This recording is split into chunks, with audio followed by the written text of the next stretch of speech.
Somos Iglesia. La Iglesia es el nuevo pueblo de Dios, llamado a ser la luz del mundo y la sal de la tierra. En los vibrantes y vertiginosos tiempos de cambio que vivimos, los bautizados somos los testigos de la vida nueva, de justicia, de unidad y de paz que Cristo nos propone, por la fuerza de la fe luminosa, la esperanza inquebrantable y la caridad ardiente. La Iglesia Católica, cuerpo vivo de Cristo, nos señala la única opción por la verdad y nos presenta el ideal existencial más alto: Jesucristo, modelo de verdadera humanidad y camino seguro de salvación y de vida eterna. Tú eres Pedro, y sobre esta piedra edificaré mi iglesia, y el poder del mal no triunfará sobre ella. Somos Iglesia.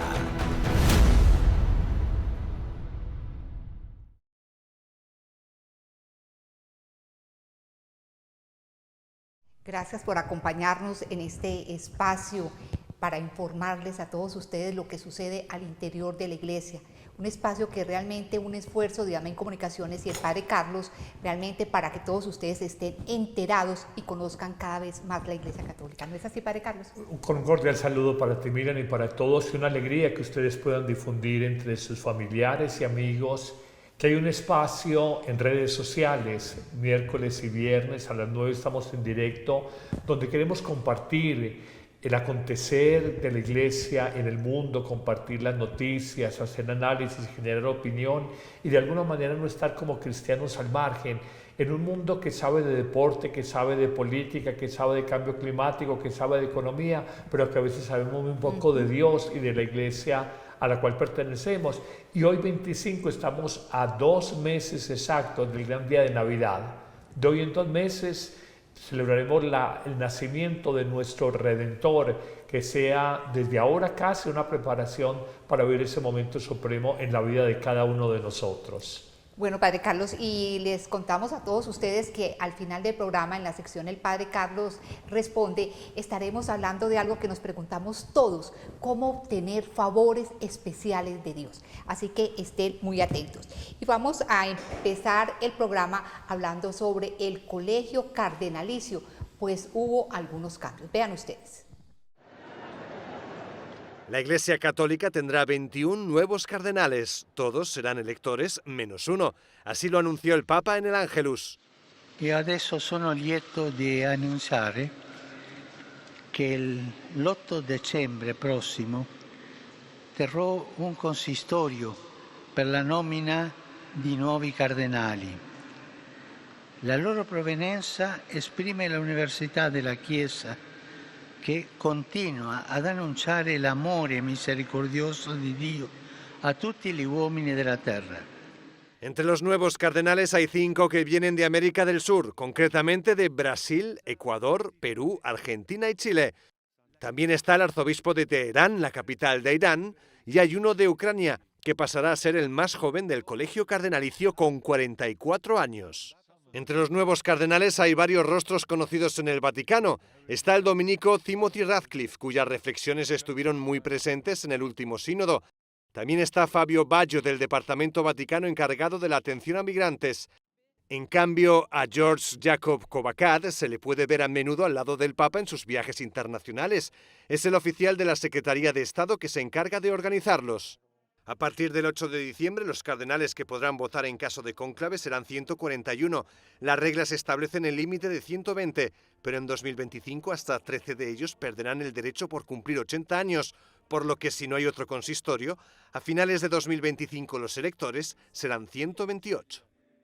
Padre, ¿cómo es eso de que hay cardenales electores y no electores? Simplemente es un tema de requisitos para votar. Los mayores de 80 años pierden automáticamente el derecho a votar en un cónclave para elegir un nuevo papa. Los menores de esa edad conservan el derecho.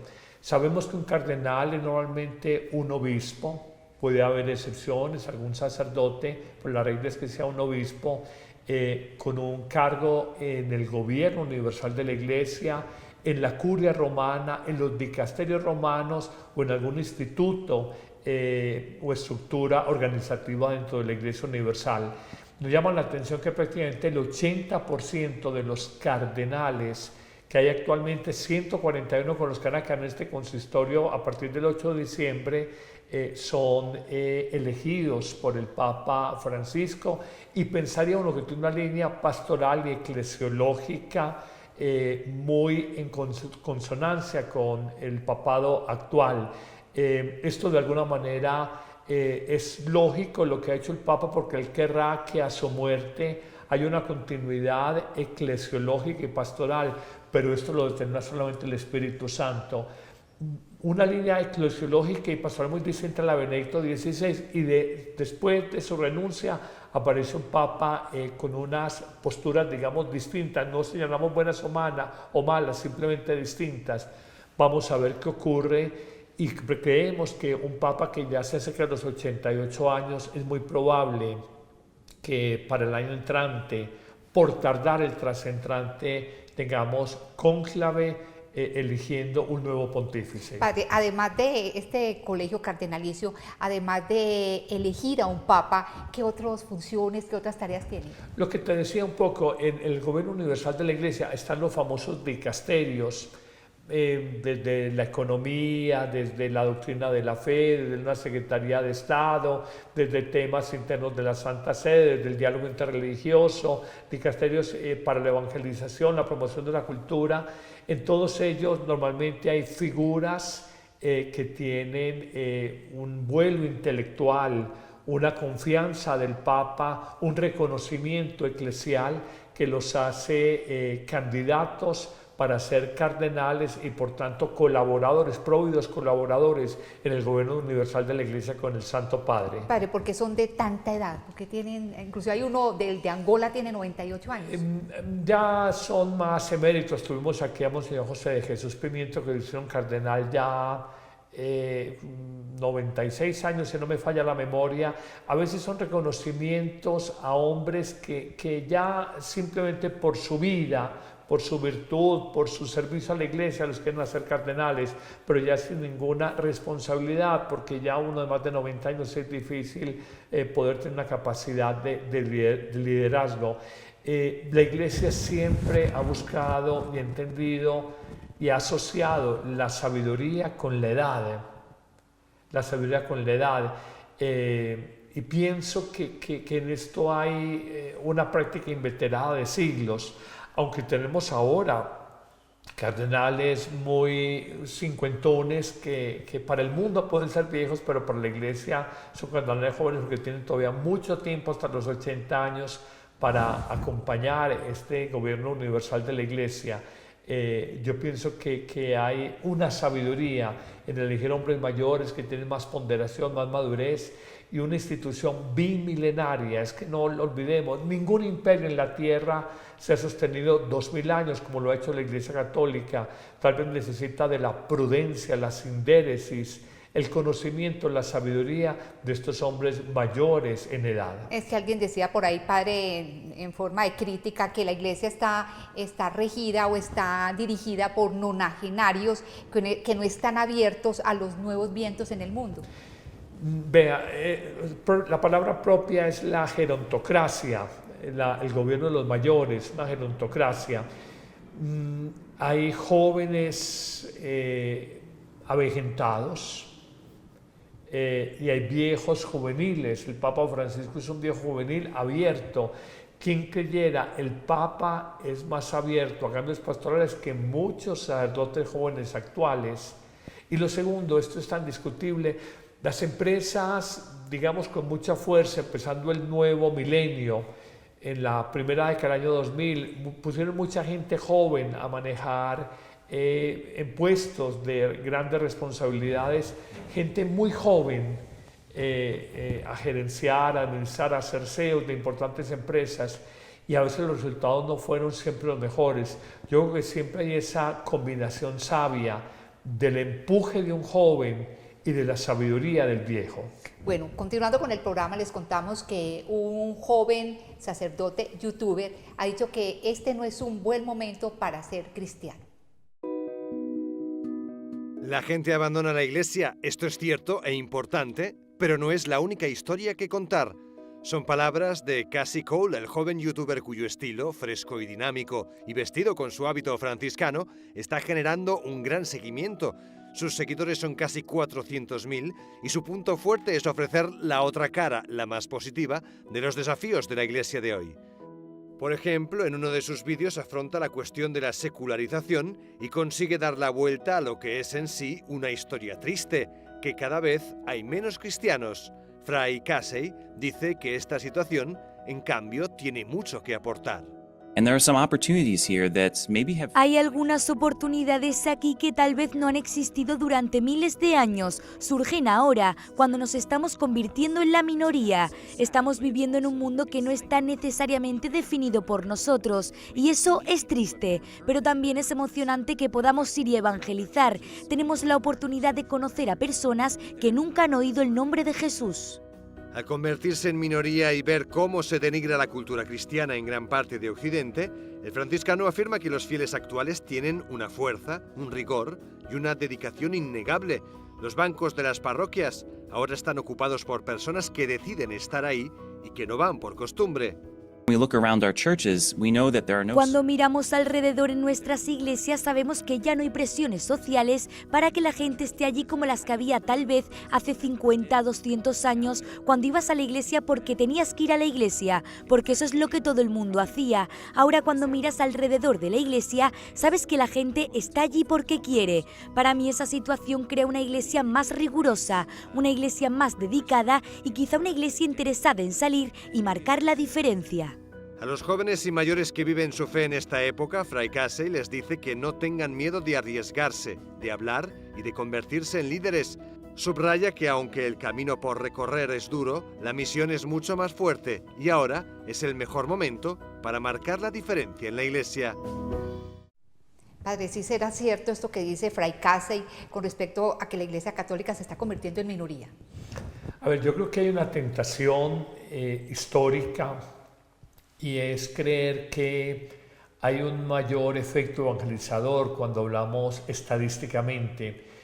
Algunos dicen que uno fue el cristianismo hasta el emperador Constantino y otro fue el cristianismo cuando se institucionalizó y cuando el emperador, merced también a su madre Santa Elena, que influía mucho en el emperador, instituyó como religión oficial del Imperio Romano el cristianismo. Ahí la fe empezó a acomodarse, empezó a burocratizarse y cuando uno ve la propuesta primigenia de Jesús, Jesús no pretendía que fueran masas.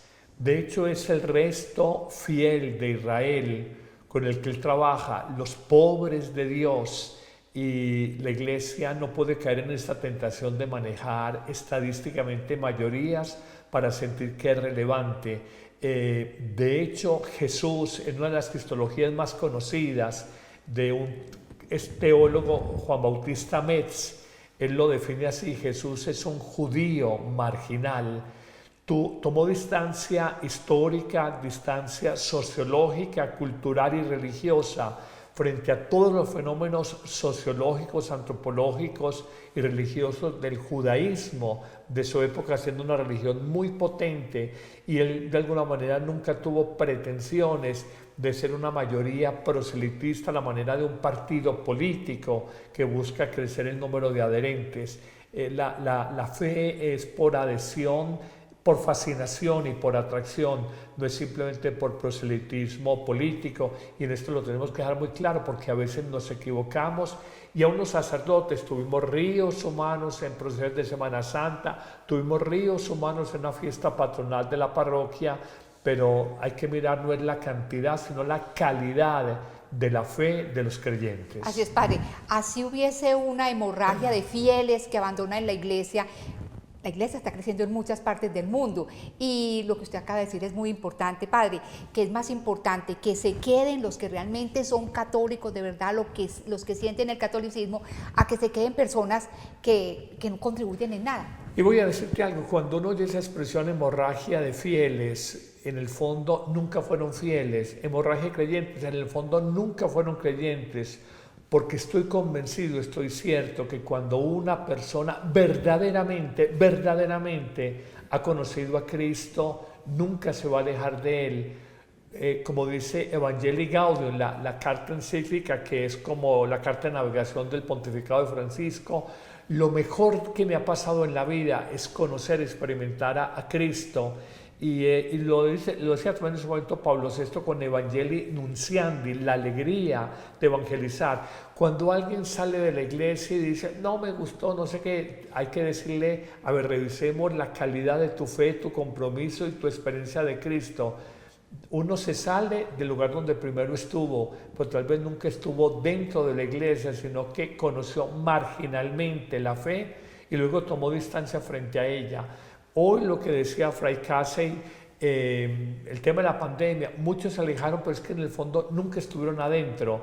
Era un fenómeno más cultural, más de tradición familiar, pero no de una convicción profunda. Y la fe no es de tradición, es de una convicción del alma, de saberme amado por el Señor, tomado por Él, poseído por Él y descubridor y experimentador de una vida nueva como nada ni nadie en el mundo me la puede ofrecer. Padre, cuando uno conoce las diferentes religiones, cuando las estudia un poco, así sea teóricamente, uno realmente recuerda las palabras de San Pedro, Señor, ¿a dónde iremos? Solamente tú tienes palabras de vida eterna. Y uno se da cuenta que estar en la Iglesia Católica es estar en el lugar correcto. Estar en el lugar correcto. Y voy a decir algo.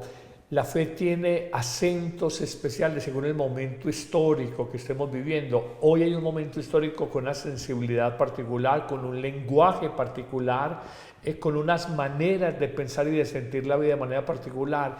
Pero el Evangelio es tan potente en sí mismo, es tan universal, tan válido y tan sabio, que nos toca a nosotros simplemente interpretar cómo presentar el Evangelio encarnado que es Cristo a los hombres y mujeres de nuestro tiempo. Y yo encuentro tres formas son muy fuertes.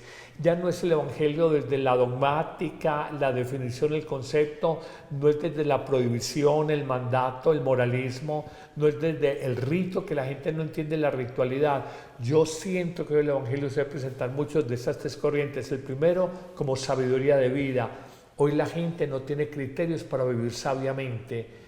Si uno ausculta, estudia, reflexiona, ora, discierne el Evangelio, hay una sabiduría que le da sabor a la vida. Lo primero. Lo segundo, lo que ha hecho el Papa Francisco, el Evangelio con un sentido muy humano, muy encarnado, muy en el dolor de la gente, muy acompañando sus luchas. Ese Evangelio, digamos, con un sentido más social, que me parece a mí que es muy importante. Y una tercera propuesta, yo siento que el Evangelio como místico, como experiencia profunda del amor transformante de Dios, cuando lo sabemos mostrar, hay experiencias bellísimas, por ejemplo, la del hermano Roger Schulz, la famosa experiencia de TC, en Francia, donde de muchas religiones se reunían a orar por la paz y por la comunión entre los hermanos. La mística, la vida como sabor y saber de vida, lo sapiencial y lo social humano, creo que son tres vetas que le hablan muy fuertemente al Evangelio a los hombres y mujeres de nuestro tiempo, y esta parte dogmática, doctrinal, el concepto por el concepto, la norma por la norma, el rito por el rito, de pronto hoy no es tan diciente a los hombres de nuestro tiempo. Bueno, pasemos ahora a los testimonios, porque tenemos la historia de una italiana quien perdonó a los asesinos de quien se iba a convertir en su esposo en poco tiempo. Luchar contra la mafia es una tarea que algunos consideran imposible, todavía más si fuera a partir del perdón. Sin embargo, este es el caso de Luciana. Apenas tenía 21 años cuando la 'ndrangheta asesinó al comandante Carmine Tripodi, con quien iba a casarse en unos meses. Tras la terrible tragedia de aquel 6 de febrero de 1985, decidió trasladarse a Bolonia. El recuerdo de Carmine, con quien imaginó un futuro que ya no podría ser, era demasiado doloroso. Allí la acogieron unos familiares, comenzó sus estudios y profundizó en su fe. Todo esto la condujo a una nueva vida a través de una dura etapa de perdón. Non è che ho pregato, ho intrapreso uno studio. No es que solo rezara, comencé mis estudios en ciencias religiosas y luego poco a poco, con la fe y con la ayuda de mis seres queridos y personas cercanas, conseguí no olvidar, sino aliviar ese dolor. El recuerdo está siempre y siempre lo estará. Su memoria estará siempre conmigo, pero ahora lo veo desde otra perspectiva. Dice que Carmine sabía lo que podía pasarle si seguía en su lucha contra el crimen organizado. Era una persona conocida y encarceló a muchos integrantes de la mafia, y esto le costó la vida.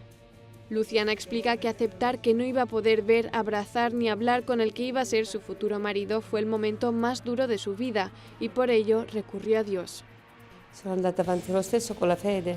He seguido adelante con la fe, con el perdón que Dios nos enseña a practicar, pero solo el tiempo ayuda a aliviar no solo el recuerdo, sino la rabia que se te queda dentro, la rabia que te consume. Fue y es una historia trágica porque sucedió cuando éramos muy jóvenes. Fue mi juventud y sobre todo la suya la que sacrificó por sus hermanos. Ahora está casada y tiene 3 hijos. Todos ellos conocen a Carmine y está muy presente en sus vidas. En el salón de casa tienen una foto de él como si fuera un familiar más. Lo vivono insieme a me.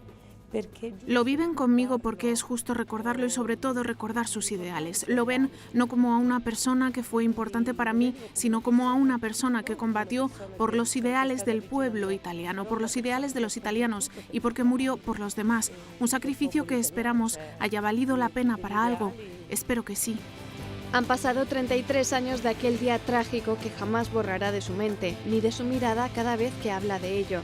Un largo periodo de tiempo para dominar el don del perdón, pues asegura es la única escapatoria del oscuro túnel del dolor cuando a uno le arrebatan a un ser querido. Padre, en días pasados usted respondió a varios interrogantes sobre el perdón y a mí me queda en la cabeza lo siguiente, de que el perdón es algo que no se da inmediatamente, eso es fruto de un proceso para que sea un perdón de verdad.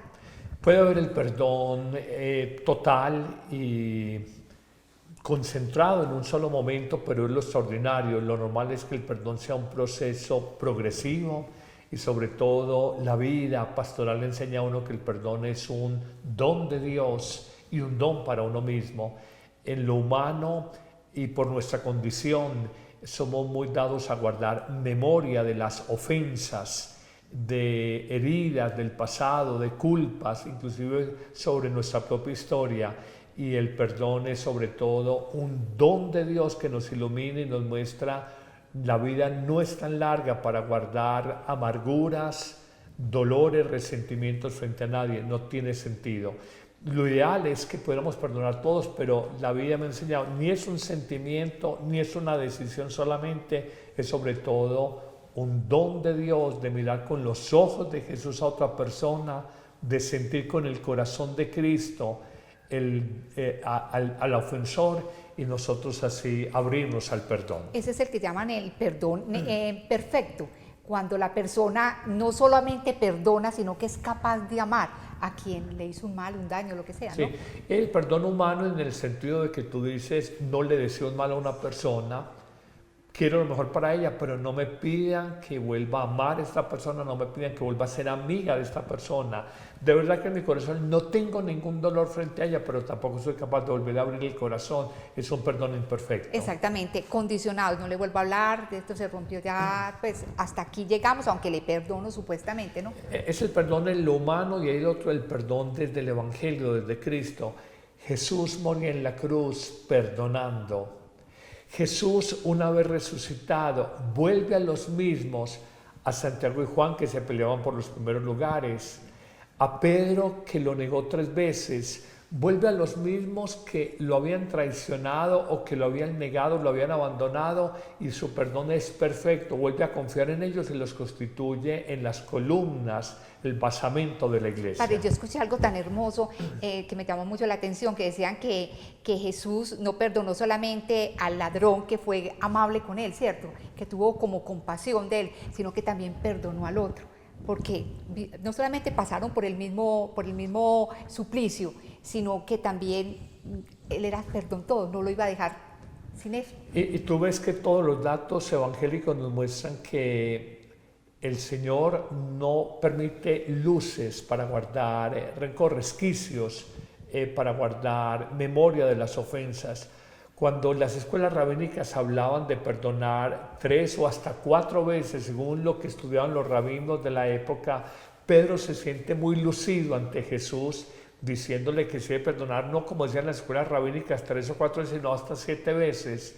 Y Jesús le riposta, le contesta, no te digo que hasta 7 veces, sino hasta 70 veces 7, que no es solamente la multiplicación aritmética, 490 veces 70 por 7, sino que es una manera semita de hablar para decir hay que perdonar siempre y hay que perdonar plenamente. Dirían las abuelas con el apóstol Pedro, fue donde Jesús por lana y salió trasquilado. Bueno, y la pregunta importante es cómo mirar a una persona con amor después de que nos ha hecho un gran mal. Yo repito, desde lo humano, todos tenemos en nuestra condición sentir dolor por experiencias de abandono, por experiencias de ingratitud, por experiencias de traición, por experiencias de engaño, por experiencias de desamor. Hay tanta realidad, aún desamor, no perdonarnos a nosotros por experiencias de culpa. Hay muchas realidades humanas. Yo solo en mi vida como sacerdote he descubierto que cuando una persona es especialmente iluminada por la luz de Dios, especialmente invadida por la gracia y el amor de Dios, es capaz de un perdón pleno y completo, entendiendo que no es el perdón tanto a la otra persona, sino que es el perdón como un gran regalo para sí mismo y que es una gracia muy grande porque Jesús en el Padre Nuestro no nos deja otra opción. Pedimos perdón de nuestras ofensas, pero con una condición, como nosotros perdonamos a los que nos ofenden. Bueno, padre, en los últimos días hemos hablado mucho de los ángeles. El 29 de septiembre, los arcángeles, los 3 arcángeles. El 4 de octubre, el 2 de octubre, perdón, el día del ángel guardián, el ángel custodio. Pues bien, hay una nota muy interesante sobre el arcángel San Rafael, que no solamente es el arcángel de la salud, también sino el arcángel de las parejas. Pocas personas pueden decir que han escrito más de 200 libros. Uno de ellos es Marcello Stanzione. Lo curioso es que los 200 son sobre el mismo tema, los ángeles y los arcángeles. Hace 25 años, una mujer desconocida le contó que siempre rezaba a los ángeles. Cuando vio el libro que ella llevaba consigo, vio que lo había escrito un cabalista y que contaba cosas que no aparecían en la Biblia. Yo rimasi indignato. Me indignó porque me di cuenta de que ella era una buena persona, pero estaba siendo engañada. Fui a las librerías y hace 25 años no había ningún libro sobre ángeles escrito por un católico. En casi todas las páginas de la Biblia se habla de los ángeles y todos los santos han tenido siempre una gran devoción por ellos. Ahora presenta el libro sobre el arcángel Rafael, el ángel del amor entre esposos. Rafael significa medicina de Dios y además en el libro de Tobías es quien logra unir a la pareja formada por Sara y Tobías y los defiende del demonio, que al estar enamorado de Sara no le permitía vivir en pareja. En la Biblia, en el libro de Tobías, él hace que Sara y Tobías se encuentren y los une en matrimonio. Él es quien se enfrenta a Asmodeo, el demonio de la lujuria, de la pornografía y el adulterio. Este libro invita a los cristianos y católicos, sobre todo a las parejas, a confiar en Rafael, el arcángel del amor entre esposos. Asegura que la inspiración para escribir libro tras libro sin cesar no sería posible si no fuera por su devoción al Espíritu Santo. A me il Signore penso abbia dato questo dono. Creo que el Señor me dio este don para escribir sobre los ángeles. Además, ha creado situaciones favorables para que pudiese hacerlo. Tengo una pequeña parroquia de 2000 personas, pero hace 20 años solo venían 700. Nunca he dejado de lado mis obligaciones como párroco, pero he visto cómo el Señor me ha dado tanto el don como las situaciones favorables para poder escribir tanto. Tanto para quienes crean o no en los ángeles, Marcello Stanzione se ha encargado de que todos tengan información y detalles suficientes sobre estos personajes bíblicos tan especiales a los que los santos tenían tanta devoción. Padre, yo creo que esta es una revelación para muchas personas que veían al arcángel San Rafael como el arcángel de la salud, el arcángel de la medicina de Dios, pero no como el arcángel del amor. Sí, contextualicemos un poco esto, un libro precioso que habla de la vida de familia en un lenguaje muy llano. Es el libro de Tobit o de Tobías. Sabemos que Tobit, por un accidente desafortunado, el estiércol o la caquita de un pajarito, cuando él está recostado bajo un árbol, cae sobre sus ojos y pierde la visión.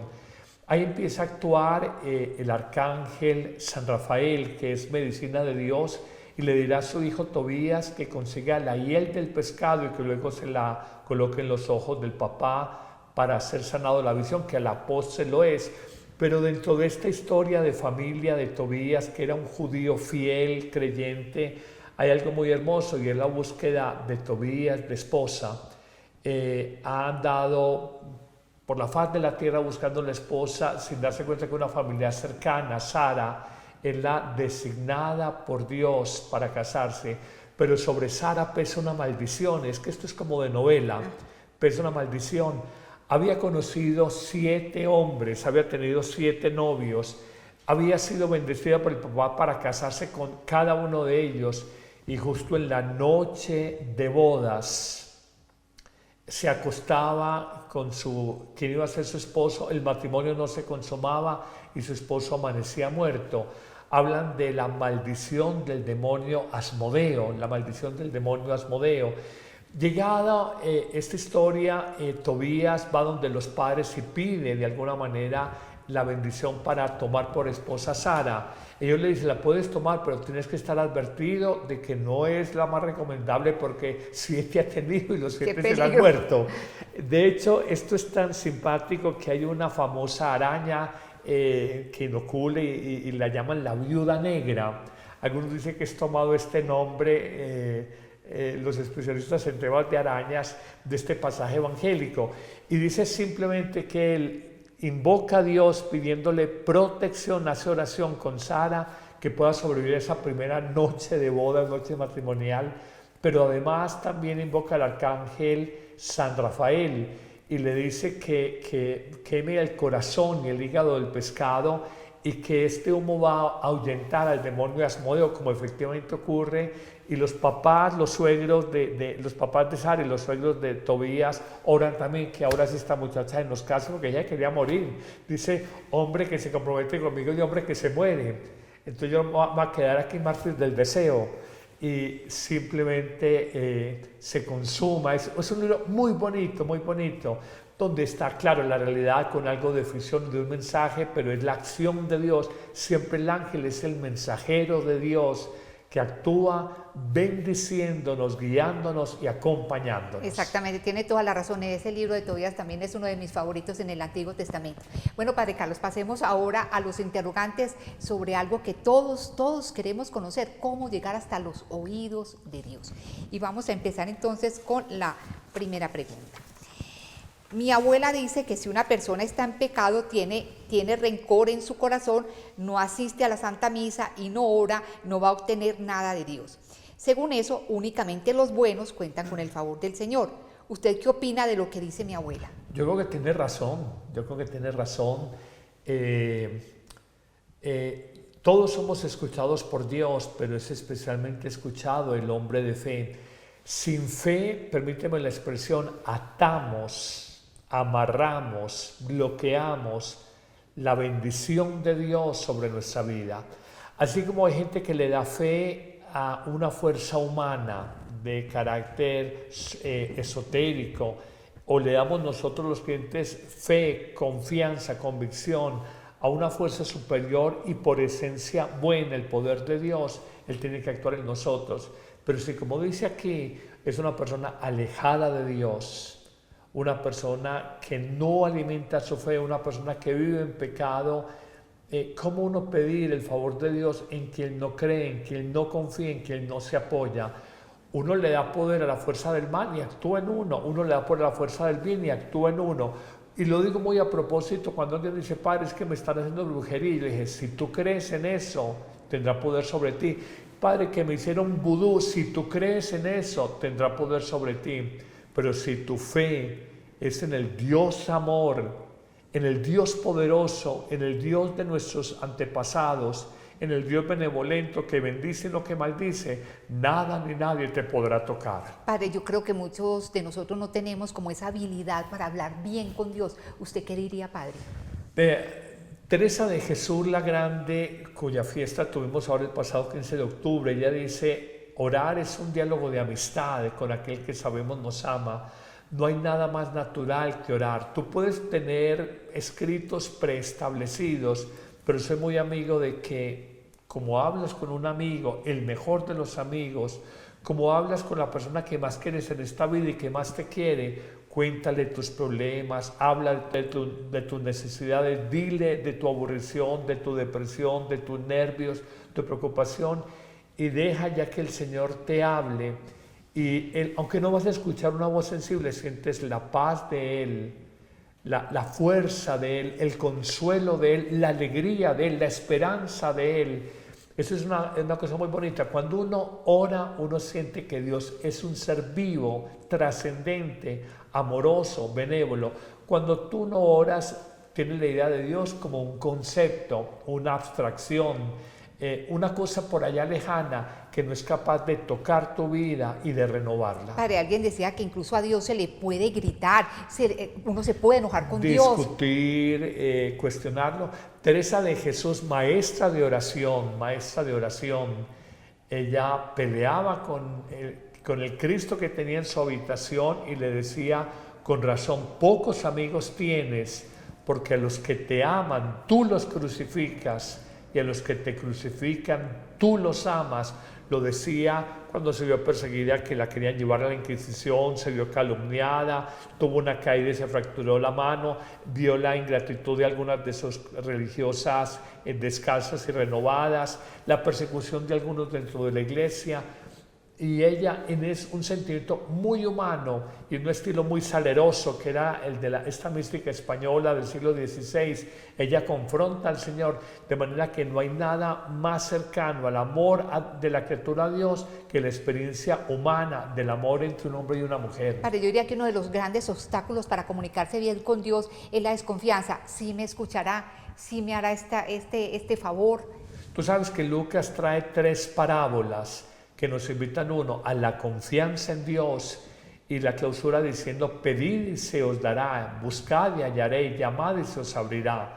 Todo el que pide con fe recibe, el que busca encuentra, el que llama a la puerta se le abre. Entonces, parábola de la confianza en Dios, parábola de la perseverancia, la viuda que pide justicia al juez inicuo y es perseverante, es intensa. O también el amigo que a medianoche le llega una visita y le dice al vecino, dame pan y comida para atender. Dice, si no te abre tu puerta por amistad, por lo inoportuno, tocándole la puerta a la medianoche, lo va a hacer. Y la oración humilde, confiada, perseverante y humilde, y es la parábola del fariseo y el publicano.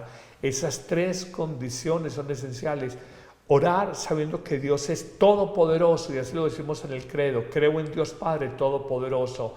Orar perseverantemente sin desanimarnos, como hablan un poco la filocalia, la oración del corazón, la oración que se funde con los latidos del corazón y la respiración de los pulmones, y la oración humilde, que reconoce que hay un Dios que nos trasciende y que sin Él nada podemos en la vida. Y la claridad de intenciones, Padre, ¿cierto? La pureza de intención.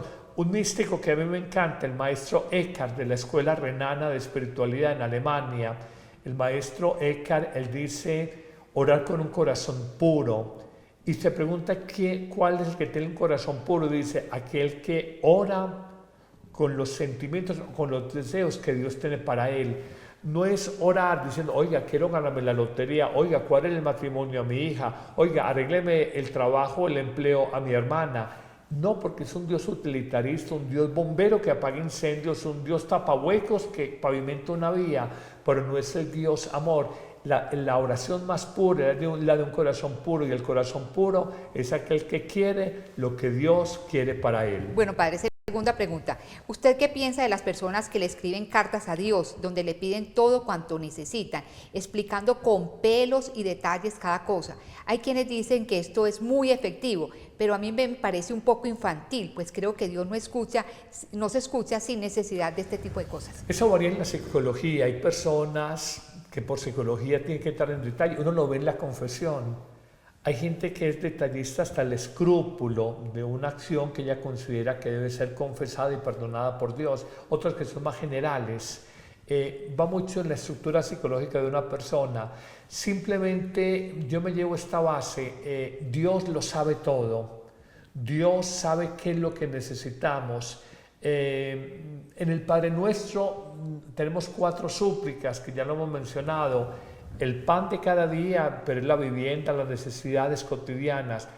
El perdonar, tener la capacidad de perdonar, el no caer en la tentación, el ser librado de las maldades y de los malos, son las 4 súplicas esenciales. De en adelante, lo que tú quieras es accesorio, pero en estas 4 está la síntesis de lo que debemos de pedir. Y si una persona quiere entrar en detalles, pues tampoco pasa nada. Simplemente ten entendido que el Señor sabe mejor que tú qué es lo que necesitas y lo conveniente para tu vida. Y voy a algo más. Cuando algo no se te da, recuerda esto, el gran milagro no es que Dios haga mi voluntad, el gran milagro es que yo haga la voluntad de Dios. Padre, alguien decía que hay una oración que es bendecida y eficaz, la oración que se hace por otras personas, cuando uno se olvida de sí mismo y ora por otros, ¿no? Hay oraciones muy bendecidas. La oración por uno tiene un poco de interés, mis necesidades. Y a veces de egoísmo, Padre. De mucho egoísmo, sí. La oración de intercesión habla de un corazón noble, un corazón que es capaz de pedir por otros, por el sufrimiento de los otros.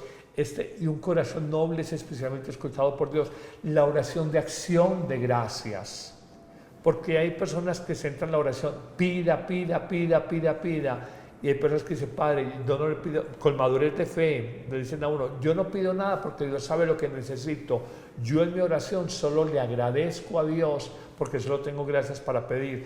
Recuerdo un viejo monje benedictino ya fallecido, en la etapa final de su vida, después de más de 60 años de monje, él decía, yo solo oro a Dios con 2 palabras, gracias, porque mi vida solo ha sido bendición tras bendición y perdón, porque mi vida ha habido fragilidad tras fragilidad. La temperatura del amor se mide precisamente en nuestras plegarias, en nuestras oraciones. ¿Por quién oramos? Bueno, y finalmente, ¿qué pedirle y qué no pedirle a Dios? ¿Y qué tan efectivo es ofrecerle un ayuno fuerte cuando tenemos necesidades urgentes? Ya esto hablaba usted anteriormente. Lo hablamos, el Evangelio vincula la oración con el ayuno y dice que es capaz de liberar del mal. Yo lo digo, es dinamita espiritual. Cuando tú oras y ayunas, cuando la iglesia es muy sabia, la oración de los consagrados y de los monjes a lo largo de la historia siempre se hacía antes de las comidas. Laudar o alabar en la mañana las laudes antes del desayuno, la víspera o la oración de la tarde antes de la cena, porque tiene un sentido. Una cosa es mi organismo, mi ser, antes de comer me siento precario, necesitado de alimento y necesitado del pan de Dios. Y cuando como hay cierta autosuficiencia del organismo y del alma, como que no me siento necesitado de Dios. Entonces, esto tiene su sabiduría.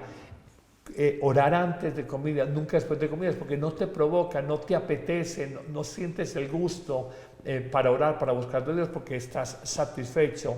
Uno necesita descubrirse, valga la redundancia, necesitado, precario. Entonces, oración y ayuno. ¿Y qué es lo esencial que hay que pedir? La palabra nos dice algo muy lindo. Si un papá, un hijo le pide pan, no le hará una piedra. Si le pide un huevo, no le hará un escorpión. ¿Cuánto más mi Padre del cielo les dará el Espíritu Santo a aquellos que se lo pidan?